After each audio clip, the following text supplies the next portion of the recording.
नमस्कार मंडळी, मी निघाले होते नाणेसधामला जाण्यासाठी आणि बघा आम्ही आलेलो आहोत मोरवाडी स्टेशनवरती आणि इकडून आम्ही मेट्रोने जात आहोत. स्वारगेट स्टेशनला जायचं होतं, स्वारगेटला. तर आम्ही निघालो होतो मेट्रोनी. मेट्रोचा प्रवास करायचं म्हटलं, पटकन ट्रॅफिक वगैरे लागणार नाही, तर 1 तासामध्ये आम्ही पोहोचू, कारण आमची बस होती 10 वाजता तिथून. आणि म्हणून मी आणि ताई आम्ही दोघी निघालो होतो. जास्त गर्दी होती मेट्रोमध्ये आणि आता तशी मेट्रोला खूप म्हणजे आपला प्रवास ना खूप छान होतो. तर आजच्या दिवशी आम्ही निघालो आहोत नाणेसधामला जाण्यासाठी. तर आता आम्ही नाणेसधाम गुरुवारच्या पालखीसाठी निघालो आहोत. तर पालखीचा पूर्ण व्हिडिओ मी माझ्या चॅनलवरती नक्की टाकेल. तुम्ही माझ्या चॅनलला नक्की सबस्क्राईब करा आणि असेच नवनवीन व्हिडिओज पाहत राहण्यासाठी.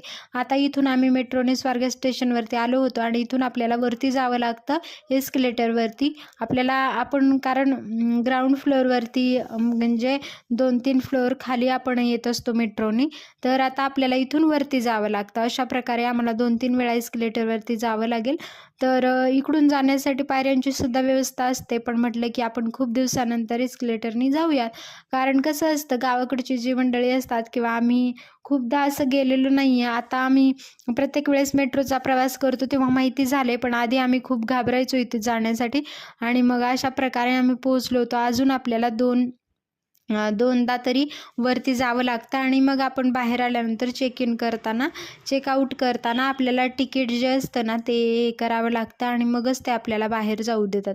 अशा प्रकारे आपल्याला मेट्रोमध्ये तिकीट जे आहे ते ठेवावं लागतं, तरच ते आपल्याला बाहेर पाठवतात. जर एखाद्याचं चुकून तिकीट वगैरे हरवलं ना तर खूप प्रॉब्लेम होतो आणि आपला वेळही तितकाच जातो. तर अशा प्रकारे मग आम्ही स्वारगेट स्टेशनवरती बाहेर आलो होतो आणि तिथून जायचं होतं. आमची बस होती आणि मग सकाळी रात्रभराचा प्रवास पूर्ण करून आम्ही पोहोचलो आहे नाणेसधाम. साखरपावरून आम्हाला बस मिळाली होती आणि आम्ही आता 10 मिनिटामध्ये पोहोचेल नाणेसधाममध्ये.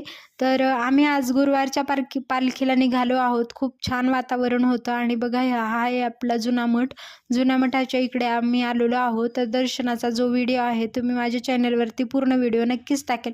आम्ही आलो होतो सगळं आवरून वगैरे नंतर जुन्या मठावरती आपल्या पालखी परिक्रमेसाठी. आणि बघा खूप छान सजावट इकडे केलेली होती आणि हे आपलं आहे स्वामीजींचं जे जुनं निवासस्थान आहे ते. आणि इकडे अशा प्रकारे आपली जी गुरु परंपरा आहे त्यांची प्रतिमा वगैरे अशा प्रकारे सजावट करण्यात आली होती. अजून आपले संध्याकाळी मग खूप छान प्रकारे पालखी प्रदक्षिणा वगैरे झाल्या आणि नारायणीसुद्धा इकडे आलेली होती बघा. आणि खूप लोकांची गर्दी होती. गुरुवारची आपली गजानन माऊलींची नवसाची पालखी असते. प्रत्येकानेच ही पालखी करायला पाहिजे. खूप सुंदर अनुभव असतात. माझासुद्धा पर्सनली अनुभव मी नक्की एकदा शेअर करेल. खूप अनुभव आहेत सगळे.